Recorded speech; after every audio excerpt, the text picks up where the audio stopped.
Olá, estamos de volta com o nosso Carapicuibano. A ideia da nossa conversa hoje é comemorar também a nossa festa de Santa Cruz, hoje, dia 1º de maio, dia de início da nossa festa de Santa Cruz. E para falar dessa nossa grande festa, que é a festa mais antiga do folclore de São Paulo, nós vamos falar com uma pessoa que representa muito a nossa aldeia de Carapicuíba, que é a nossa querida Helenice Camargo. Tudo bem, Helenice? Tudo bem, Alexandre. Obrigada pelo convite. Helenice, conta para nós, como é você, morador aqui da aldeia de Carapicuíba, como é ser um Camargo? Olha, Alexandre, é uma responsabilidade muito grande, né? Eu, pelo menos, tenho assim. Na realidade, eu não moro mais em Carapicuíba, né? Eu moro em Itanhaém, que também é uma cidade tombada pelo patrimônio histórico. A gente fala que a gente sai de Carapicuíba, mas Carapicuíba não sai da gente, né? E daí a festa de Santa Cruz, como é a minha família, que é uma das responsáveis pela manutenção da tradição, da festa, né? Eu faço questão de vir todo ano para cá e contribuir naquilo que a gente pode, né? Nós montamos uma associação em 2011 para fortalecer, para preservar tanto o patrimônio material, que é representado pelas casas, a igreja, e também o patrimônio imaterial, que seria as danças de Santa Cruz, né? Então, eu acho que o legado que meu pai deixou, que é a gente valorizar essas tradições, a gente tem tentado fazer na medida do possível, né? Mas, infelizmente, a gente não. A cultura caipira, a cultura tradicional, ela não é. Principalmente no estado de São Paulo, assim, nos municípios mais próximos ainda, tem muito preconceito, né, em relação à cultura tradicional, à cultura caipira mesmo, né? E é algo assim que é a nossa história, né? O povo paulista veio do caipira, né? Então é importante para você ter uma história, você tem que valorizar o seu passado, né? E a aldeia de Carapicuíba foi fundada pelos jesuítas. Os indígenas foram aprisionados aqui, e criaram um amor muito grande por esse espaço, né? E eu acho que em respeito ao o que aconteceu aqui nessa aldeia, essa dança de Santa Cruz, ela é uma fonte tanto de resistência como também de carinho por ela. Então, a gente sofre muito quando a gente vê um telhado destruído na aldeia, a gente vê um descaso, a gente anda por aqui e encontra um monte de flagonete de droga, sabe? Porque isso aqui é um espaço que era para ser abençoado, um lugar sagrado, né?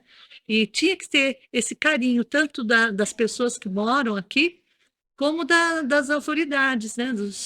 Dos gestores públicos, né?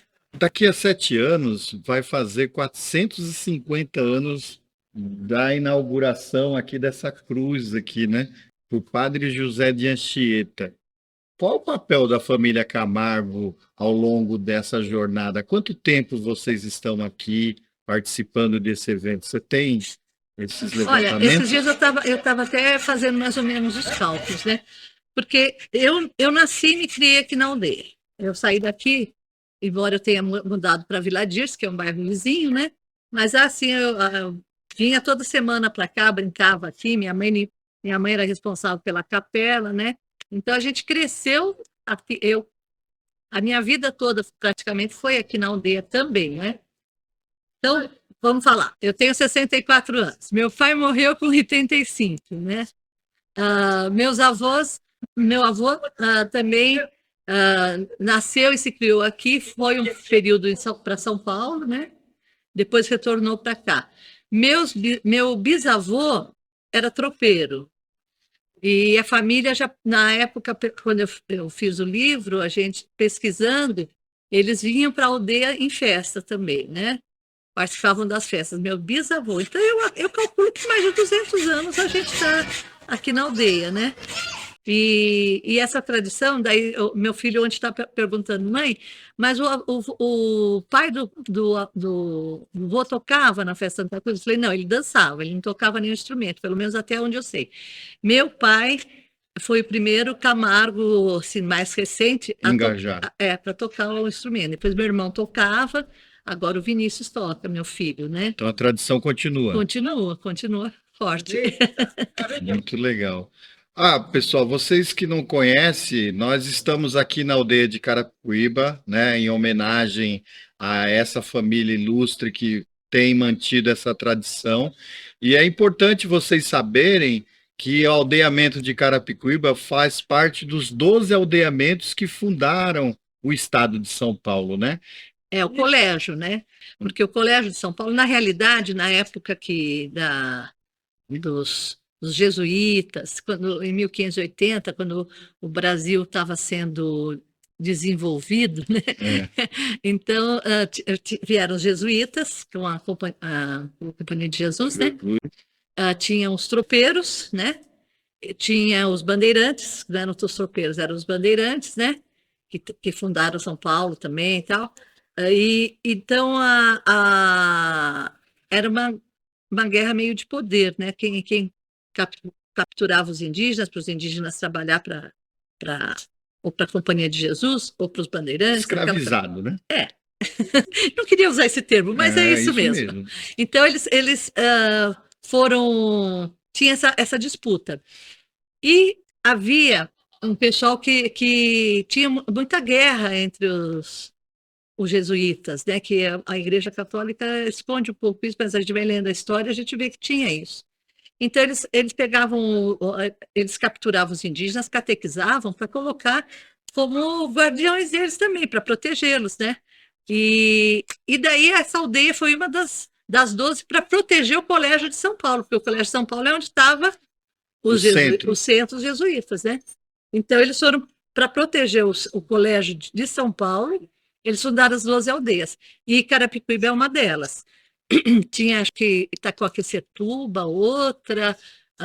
São Miguel Paulista. São Miguel Paulista, eu acho que Embu das Artes, Itapecerica... Barueri. Barueri, eu não lembro todas. Cananéia. Eu não lembro todas, eu sei que tinha essas 12 aldeias. E a aldeia de Carapicuíba foi a única que continua assim na sua originalidade, ela se manteve, porque acho que foi em 1780, alguma coisa assim, 1700 e pouco, o solo aqui estava muito ruim, eles queriam levar os indígenas daqui para Itapecerica. Daí eles recusaram, quiseram voltar para cá. Então voltaram, e daí os jesuítas botaram fogo nas casas para acabar, para que não tivesse mais... A referência. Eles reconstruíram, né? Reconstruíram. Então, a aldeia está assim. Teve alguma modificação, mas muito pouco em relação às outras, né? Então, esse formato que a gente vê hoje, a aldeia, de aproximadamente 300 anos. Mas a fundação mesmo fará agora em 2030, fará 450 anos da ocupação aqui como esse quadrilátero. Eu acho a nossa querida... a gente teve uma entrevista aqui de uma pessoa que cuidou muito, apresentou muito a Di Pietro. Sim. Né? A Di Pietro, ela confirmou aquilo que eu já havia falado, mas eu tinha dúvida, porque os jesuítas, eles não tiveram atividade só no Brasil. Os jesuítas ajudou, né? Não só na América Latina, mas também na África, Ásia. E pelo que consta, ela confirmou isso, eu gosto do trabalho dela, né? Mesmo autodidata e tal. Nós temos o prazer de ter na nossa cidade o único aldeamento jesuítico completo, com todo esse pátio, com a igreja, com tudo. É um prazer enorme você fazer parte dessa história. Como é que é isso? É um prazer, uma responsabilidade e, ao mesmo tempo, uma tristeza. Porque você vê uma coisa que você valoriza tanto e as pessoas que deveriam valorizar não valorizam. Porque, veja bem, a aldeia, como você está falando, é o último aldeamento jesuítico que mantém... Período colonial. Nós estamos a menos de 30 quilômetros de São Paulo. Isso aqui poderia ser explorado para um turismo cultural não assim um turismo que destruísse, mas que preservasse, que tivesse que a pessoa chegasse aqui, vamos supor, Alexandre, se você trouxer um amigo hoje aqui, você leva para comer aonde? Você tem que sair de Carapicuíba, né? Aqui na região aqui não tem um restaurante assim que você possa levar. Ah, eu quero trazer um colega para dar de Goiás, eu quero colocar numa pousada aqui próximo. Tem? Não tem.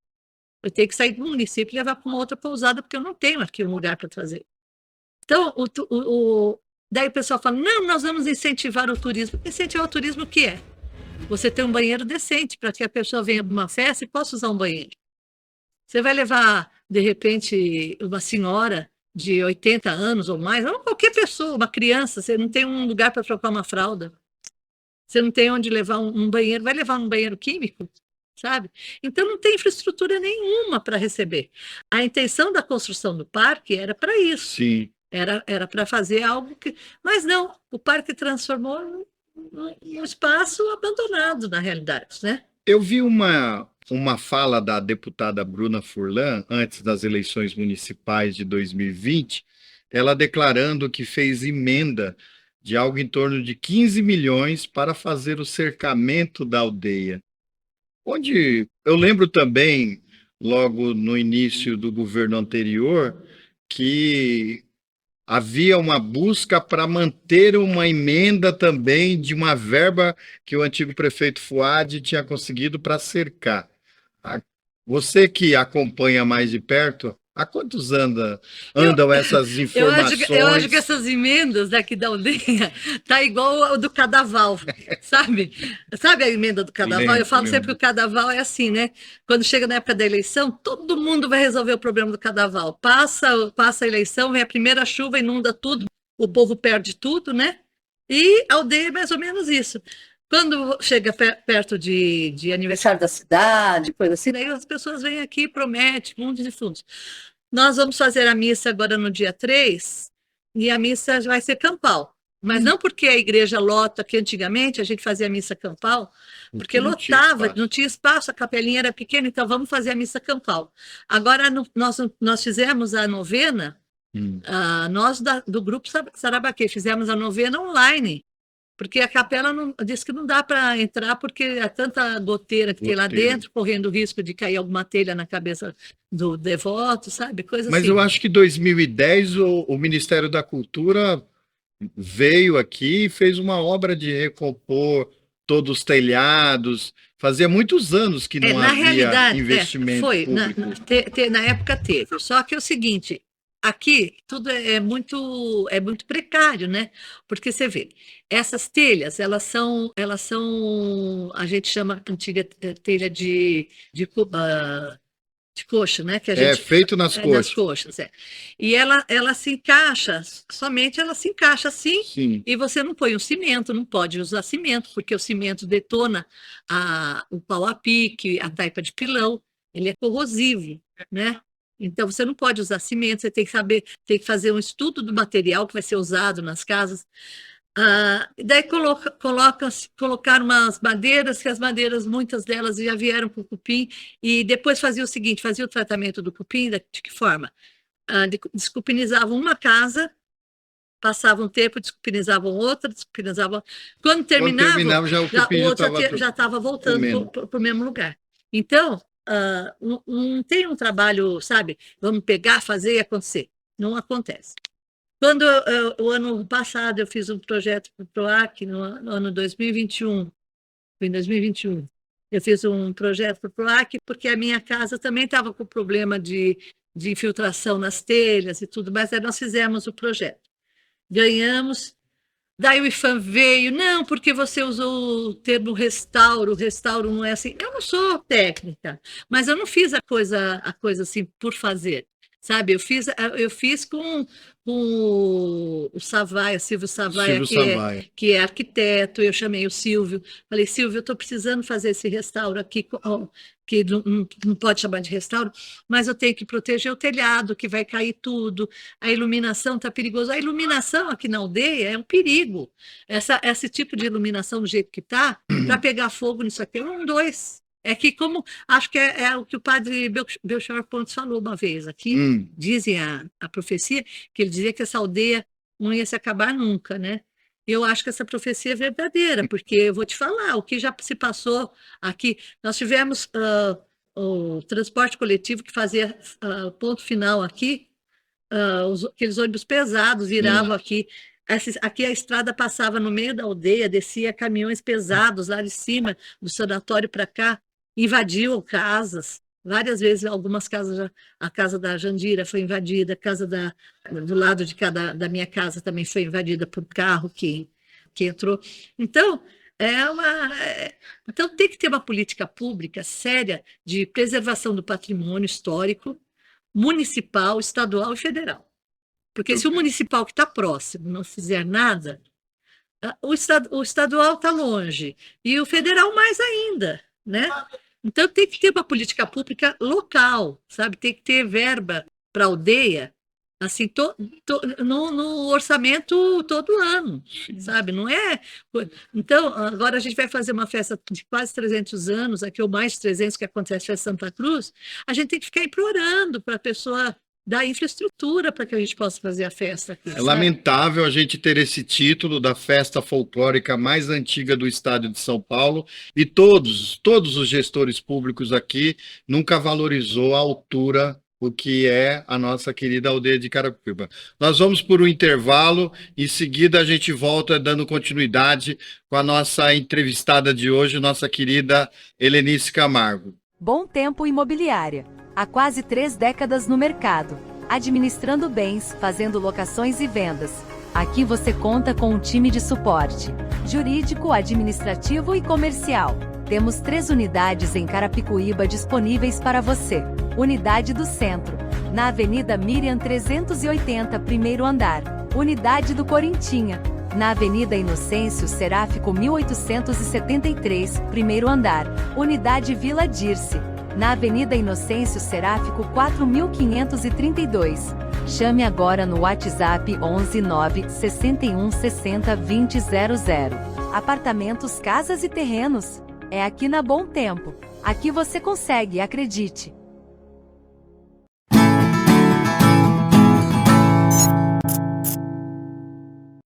Estamos de volta aqui com o nosso carapicuibano, entrevistando essa grande carapicuibana aqui da aldeia de Carapicuíba, a nossa querida Helenice Camargo.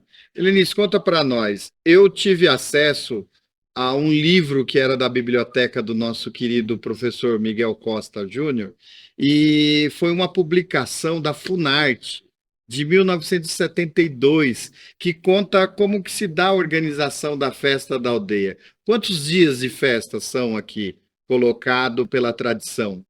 Na realidade é 2, 3 e 4 de maio. Esse é o tradicional. Mas devido ao dia 1º de maio ser feriado, então começou a ter muita visitação na aldeia. Tinha, né, antigamente.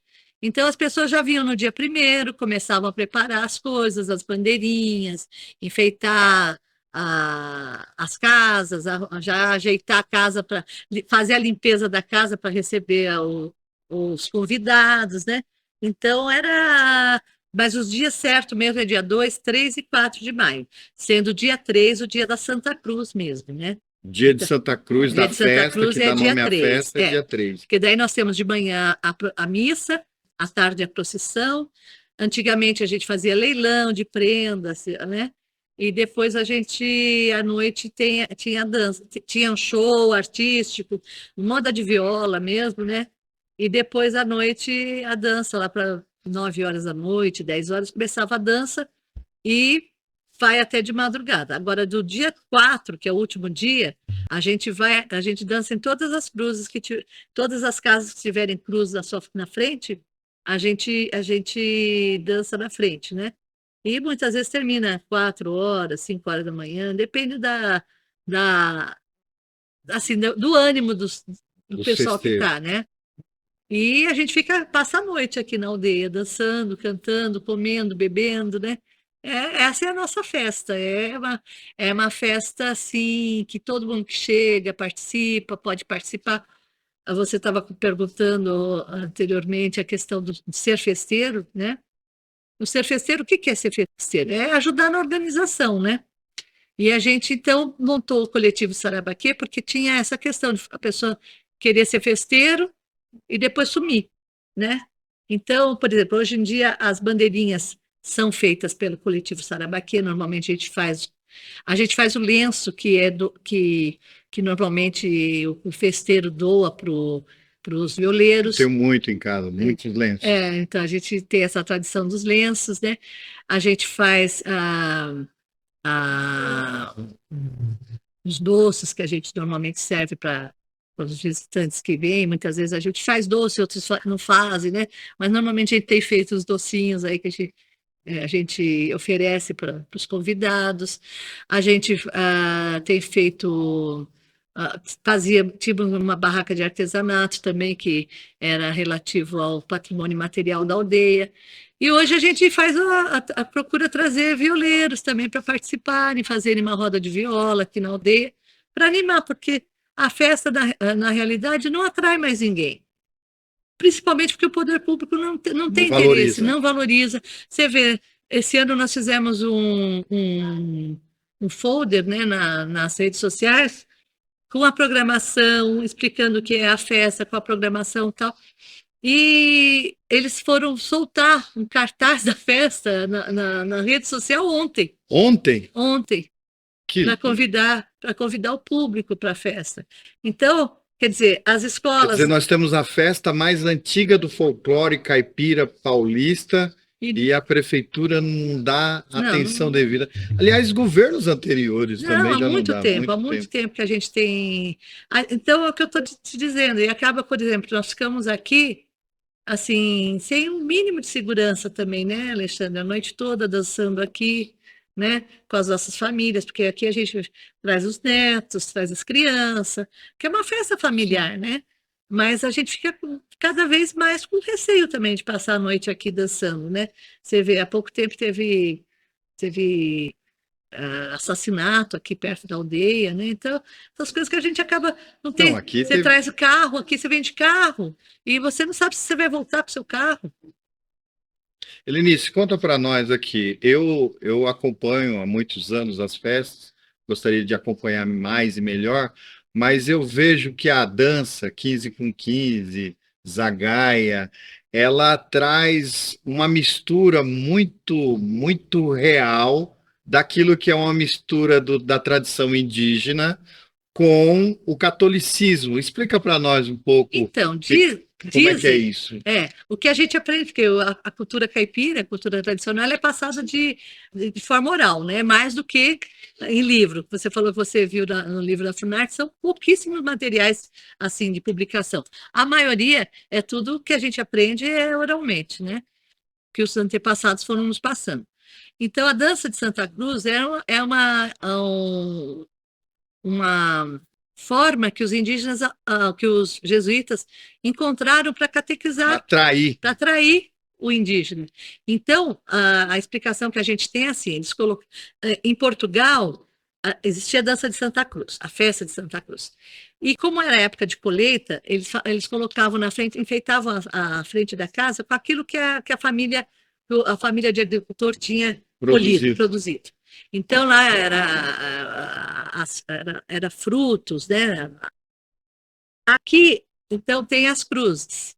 As cruzes aqui a gente optou por enfeitar com flores, né? Porque já não tem, assim, um sistema agrícola mais aqui, né? Sim, não tem frutas, não tem nada. Carapicuíba é 100% urbano. É urbano, né? Então, a gente põe flores.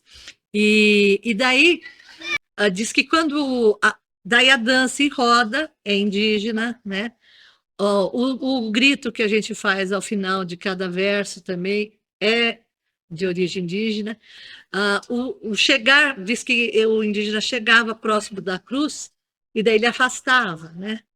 Tem uma parte que então a gente vai para frente e volta. Então diz que que isso aí também a gente está fazendo o que os indígenas faziam na época, quando eles foram catequizados. Então, tem muito do lado religioso e do lado pagão, né? Sim. E é uma mistura. os padres não gostavam quando a gente falava que era pagão, mas é. E daí muita gente não gosta porque você vai de casa em casa e a pessoa que sabe a tradição, tal, ele oferece para a gente um café, uma bebidinha, um doce, uma comida, porque a gente passa a noite inteira dançando. Pode estar chovendo, fazendo frio ou calor, a gente dança a noite inteira. Então, é como na festa de Reis, que oferece pouso, oferece comida, Sim. aqui não chega tanto porque a gente dança na frente da casa, né? Faz a dança, mas em agradecimento de você estar levando a dança de Santa Cruz para frente da sua casa, que significa bênção, fartura, tudo de bom que a gente está desejando para aquele lar, né? A pessoa agradece ofertando alguma coisa para os integrantes da festa, né? E tem gente que condena, fala, eles ficam bebendo a noite inteira, mas vem dançar com a gente, com o pé gelado aqui, para ver se aguenta. Eu não vou dizer que agora não estou podendo beber, né? Mas na época é duro você ficar a noite inteira dançando, porque a dança, para quem vem assim, que não faz parte, é como se fosse como fala, um mantra. Porque é sempre a mesma coisa. Sim. Sempre a mesma coisa. Você dança na frente da casa, você sauda a cruz, você faz a roda, você despede.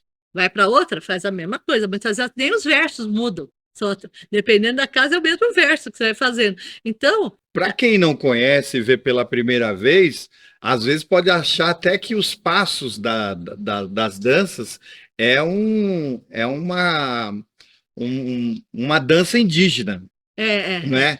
O que faz o diferencial é a cantoria caipira, né? Porque tem a viola, os instrumentos. Ó. Tendo os instrumentos, você pode Os ver... instrumentos, eu ia te perguntar exatamente sobre os instrumentos. Tem uma cabaça... É o reco-reco. Aquele reco-reco, ele é indígena. Ele é indígena, né? Ele é indígena. A viola é jesuíta, que foram os portugueses que trouxeram.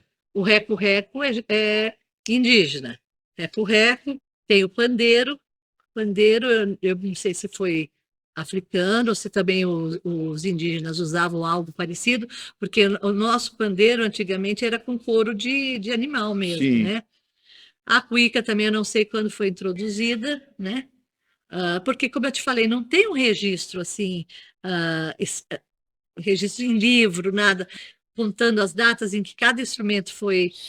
Porque antigamente tinha cavaquinho que participava. Também. Eu tenho impressão, isso é a impressão que eu tenho, que muitas pessoas tinham um instrumento, por exemplo, eu tinha viola. Mas viola eu não sei tocar, eu toco cavaquinho, mas eu gostaria de participar. Daí a pessoa pegava o acorde, né, quem entende de música e tal, e adaptava e tocava junto para participar junto, você entendeu? Eu tenho essa impressão que foi assim que foi. Agora, tanto a viola quanto o reco-reco é o mais tradicional, né? Não, eu acho que eu nunca vi aquele reco-reco do que vocês usam em outro tipo de apresentação. Eu também nunca vi. Me parece que é uma invenção aqui, até de Carapicuíba. Falei, será que é? Pode até ser, pode até ser, né? Que pode até ser, mas a gente, como eu te falei, não tem registro se foi ou não, né? Mas que instrumento daquela forma artesanal mesmo, porque o nosso reco-reco é artesanal, né? Todo feito de madeira e a cabaça, né? Pessoal, eu conheço a Helenice desde os meus 15 anos. Acabei de fazer 50, então são 35 anos. Lembro muito da Helenice na escola, ela era professora, junto com o Otto, eu estava no movimento estudantil, e Helenice também, além de professora, tem um carinho muito especial. Ela produziu um livro, eu tenho lá em casa, eu vi na noite de autógrafos aqui. Para a gente ir encerrando a nossa conversa de hoje, Helenice, que eu quero que a gente fale sobre outros aspectos em outro momento, eu gostaria que tu falasse sobre esse teu trabalho, como é que foi essa experiência, né, de publicar um levantamento, um documento histórico aqui sobre a nossa aldeia. Então, foi uma experiência muito interessante, porque depois que meu pai e a minha tia Nenê faleceram, eu fiquei meio assim, fiquei órfã de pai e de tia, né? E a festa de Santa Cruz também, porque eu sempre participei, Alexandre, mas eu nunca fui assim muito... Eu achava que a coisa acontecia tão naturalmente, sabe? Que eu não tinha que me preocupar que isso um dia podia acabar.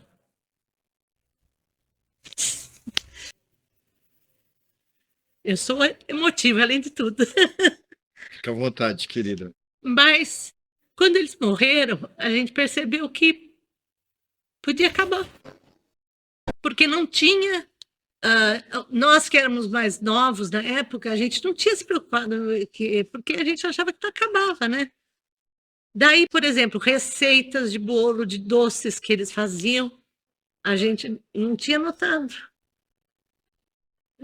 Versos da Santa Cruz, a gente não tinha notado. Daí, então, eu fiquei meio, sabe, eu falei assim, gente, alguém tem que fazer alguma coisa, porque você vai se perder. Então, a minha intenção qual foi? Começar a correr atrás daqueles que ainda estavam vivos, né? Colher material e anotar e guardar. E tinha, na época, o professor Américo Pellegrini, que foi um professor da USP, que a gente tem muito respeito por ele, porque ele andou muito comigo aqui na aldeia, né? Ou melhor, eu andei com ele, porque ele vinha fazer a pesquisa de mestrado dele, foi em cima da festa de Santa Cruz. Então, eu andei muito com ele, fazendo pesquisa mesmo, entrevistando as pessoas, né?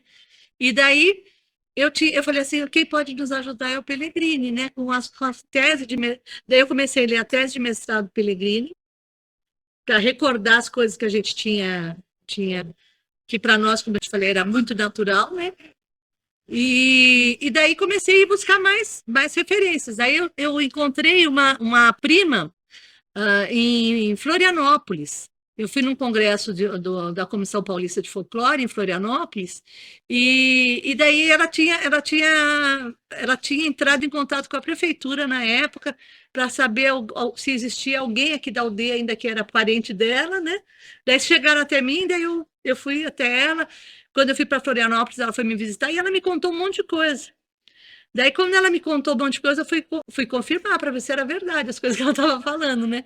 E daí eu encontrei um arquivo também muito interessante na a igreja da Consolação, em São Paulo, que eles têm um arquivo de casamentos e batizados de quase todo mundo dos antigos. E daí, período colonial. E meu avô não, meu bisavô tinha sido casado lá. Olha só. Daí eu conheci o nome do meu bisavô, porque eu sempre sabia que ele era Leopoldo, mas aí eu fui saber que ele era Leopoldo. Leopoldo. Que época que ele viveu? Século Foi. XVIII, XIX? Acho que é. Século XIX. 19. Eu até esqueci o nome agora da época, mas no livro eu conto o nome do meu avô. Fale o nome do livro, por quem quiser ter a curiosidade de... Seu Mimi, Dona Nenê e as Festas da Aldeia, né? E daí, nesse livro, eu falei assim, bom, eu também não vou durar a vida inteira, né? Então, se alguém quiser continuar, o que vai precisar para fazer a festa da aldeia, né? Então, o que é tradição? É tradição a canja e a gemada. A feijoada foi introduzida depois, pela facilidade, porque para fazer muita comida para muita gente, então a feijoada foi introduzida com uma facilidade que era mais fácil fazer a feijoada. Mas a tradição era a canja, que eu lembro lá no livro. E a gemada de manhã, né? Na hora que termina, no último dia, a gente toma uma gemada. Para curar a ressaca?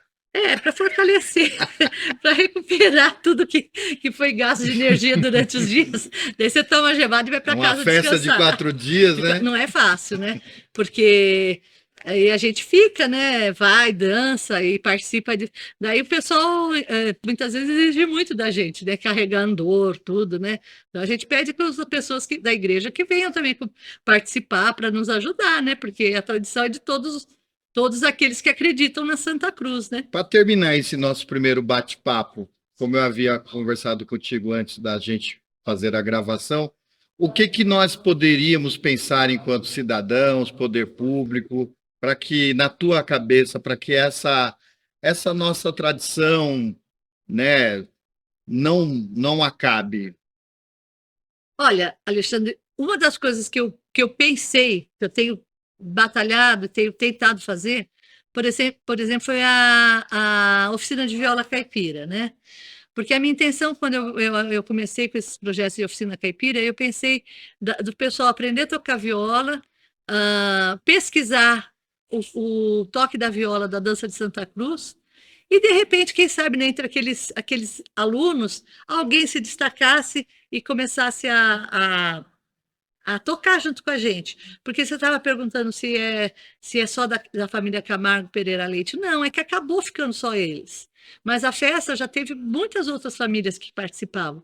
E é aberta para a participação, desde que o faça com respeito à tradição, né? Não queira mudar tudo. Por exemplo, uma coisa que a gente sempre batalhou, nós não aceitamos outro tipo de música que não Sim, seja a caipira. caipira raiz, né? Uhum. Esse caipira sertanejo ainda, bem, a gente não gosta, não. Quando muito, uma viola instrumental, Sim. daí pode ser, mas tem que ser caipira raiz, né?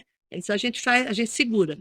E também tem, eu acho que o que pode, o apoio é esse, Alexandre, por exemplo, nos ajudar a divulgar, trazer as pessoas, explicar para as pessoas o que é a festa, porque a pessoa chega aqui.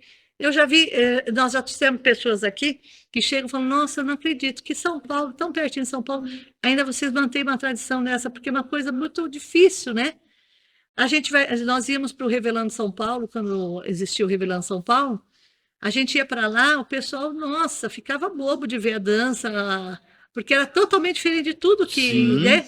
É secular. E daí, por exemplo, nas escolas aqui, eu não sei se os alunos aprendem a história da aldeia de Carapicuíba, as tradições. Eu não faço sei. questão nas minhas aulas, sempre onde tem uma brechinha, né, a gente mostrar, sempre eu te apresento, falo, conheço a mulher aí, viu? Porque, como eu estava te falando, a cultura caipira tem muito preconceito, Sim. né? Tem muito preconceito. Então, e não é uma coisa do agro.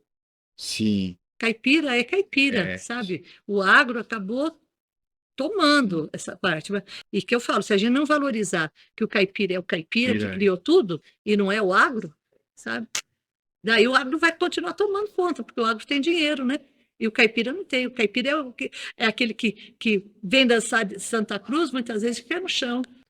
Denise, te agradeço do fundo do coração por esse momento histórico aqui, de ter essa oportunidade de ter você no nosso programa aqui, que a gente quer falar da nossa cidade, não só dessa parte cultural, mas de toda, né? E resgatar a memória da nossa cidade, né? Carapicuíba, por isso o nome carapicuibano. Eu quero te agradecer em nome do nosso programa, porque você é a terceira mulher a ser entrevistada, né? E eu tenho muito honra de ser seu amigo e te agradecer por ser carapicuibana.